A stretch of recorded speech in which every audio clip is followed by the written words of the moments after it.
Hello everyone, welcome to A Clear Perspective. I'm Serene.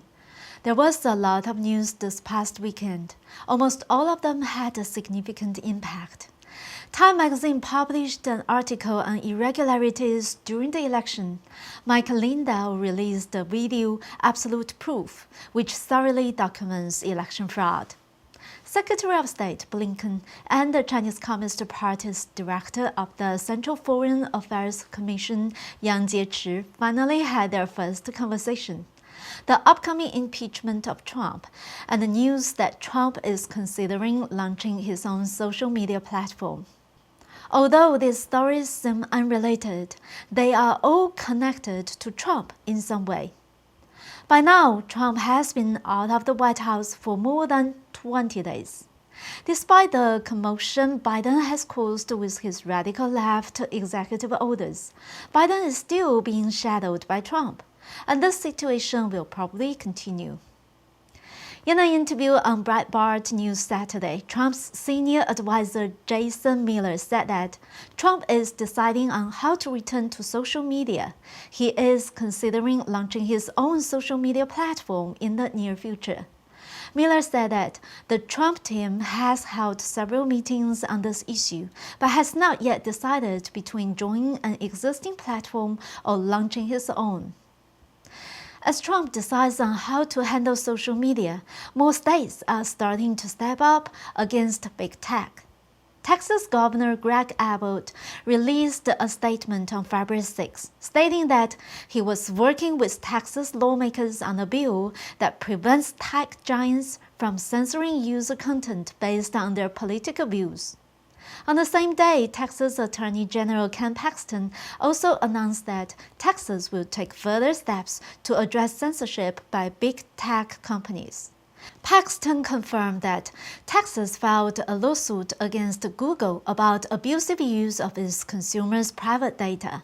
He said that he was encouraged by what Governor Ron DeSantis proposed in Florida in protecting Floridians from big tech.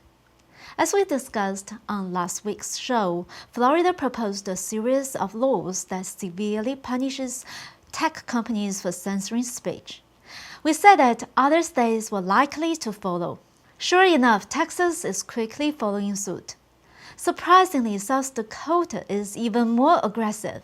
Republican lawmakers introduced a bill that, if passed, would allow them to refuse enforcing Biden's executive orders at the state level. Although I don't know much about state constitutions, states have a considerable amount of autonomy.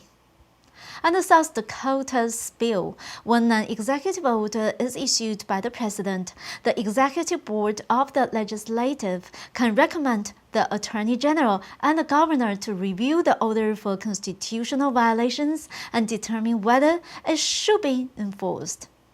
This includes restricting church attendance due to the pandemic, banning guns, or restricting agricultural and industrial resources under the pretext of environmental protection.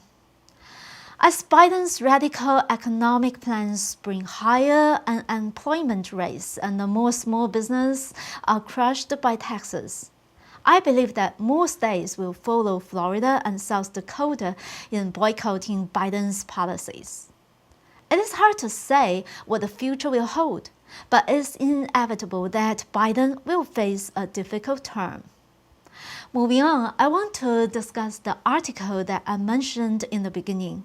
The article was published by Time magazine, which systematically describes how the left formed an unprecedented coalition in order to protect the election, the so-called protect the election.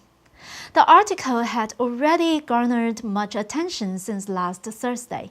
Although it's already been a few days, I think it's still important to discuss the article as it exemplifies one of the key ways in which the left is changing American values.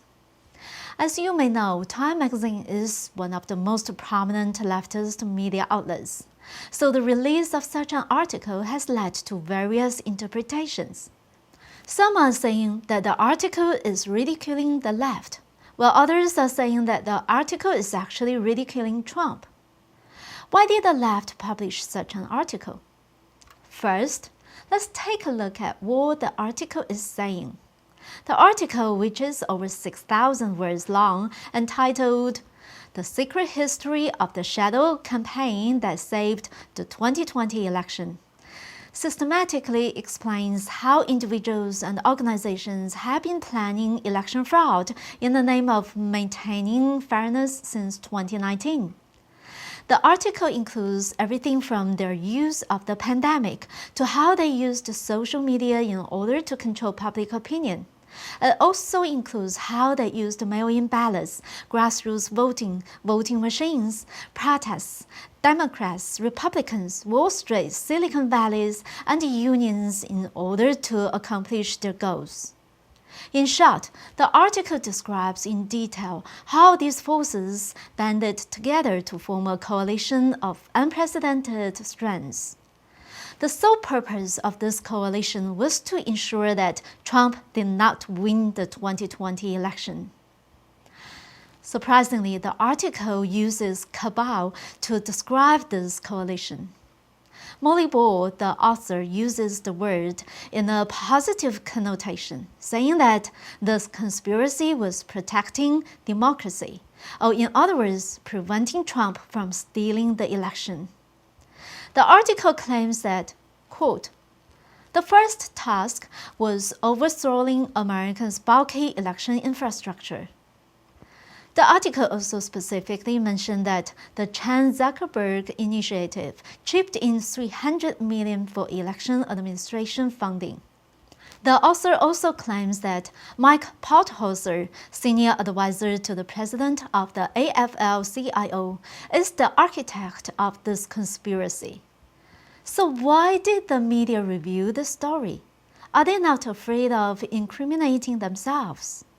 The article has an explanation for this. It says that, quote, "As I was reporting this article in November and December, I heard different claims about who should get the credit for thwarting Trump's plot." According to the article, liberals argued the role of bottom-up people power shouldn't be overlooked, particularly the contributions of people of color and the local grassroots activists. Others stressed the heroism of GOP officials who stood up to Trump at considerable cost. However, the author of this article felt that it was necessary to step forth and clarify who was actually responsible for fixing the election. In other words, because people wanted to take credit, they deemed it safe to let the whole story out.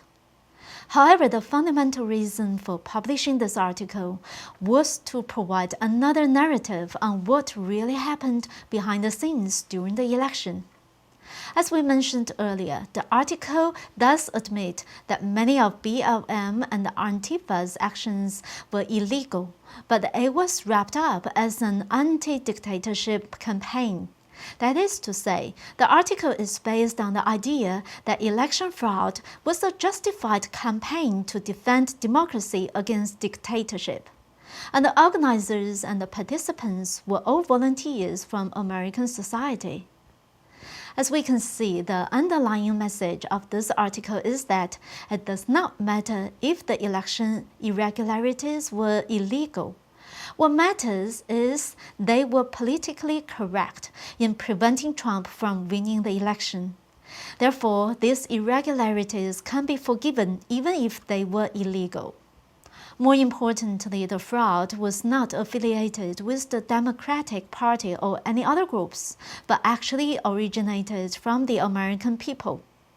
The main purpose of this article is to find the scapegoat and justify election fraud. Since many people are saying that the election was rigged, the left now admits that it is true. We all know that since the end of November last year, the Rasmussen poll reported that at least 75% of Republican voters believe that Biden stole the election, and that nearly one-third of Democrats felt the same way. By now, that percentage has probably gone up. This is now a major problem for the Biden administration, governing a population that doubts its legitimacy. Therefore, it was logical for Biden to use the media to manipulate public opinion and clean up the aftermath. From this article, we can also see an increasingly obvious tactic used by the left. It establishes political correctness as an untouchable and unquestionable truth. The radical left has been pushing a series of extreme ideas over the years under the banner of furthering or defending democracy. These ideas have been deemed politically correct and irrefutable. If anyone questions political correctness, that person will be labeled as attacking democracy. Just as the CCP established itself as the great, glorious, and correct. The radical left asserted that political correctness is irrefutable and protecting democracy. We all know that Trump's Twitter account could not block people that attacked him, and his own account was eventually suspended. Why did the left still label such a person as a fascist dictator? The reason is very simple. Trump does not recognize political correctness. His speech and actions are rarely politically correct. His policies also exposed many deceitful ideas that were masked under the pretense of political correctness. This was a major issue for the radical left because political correctness is the most effective way to deceive people. The radical left uses this ideology to distort the meaning of democracy and freedom. It is then spread through education and the media. Afterwards, anyone that does not agree with political correctness will be labeled as racist and undermining democracy. Then they will be suppressed. Why did Time magazine dare to review so many stories about rigging the election? It is because they are confident that as long as they make it politically correct, anyone that questions it will be labeled as undermining democracy, supporting dictatorship, or whatever other label they see fit. So they are not worried about the consequences. Of course, I'm sure everyone can judge for themselves if this leftist version of democracy is actually undermining democracy. That's all for today. Thank you for watching. We'll see you next time.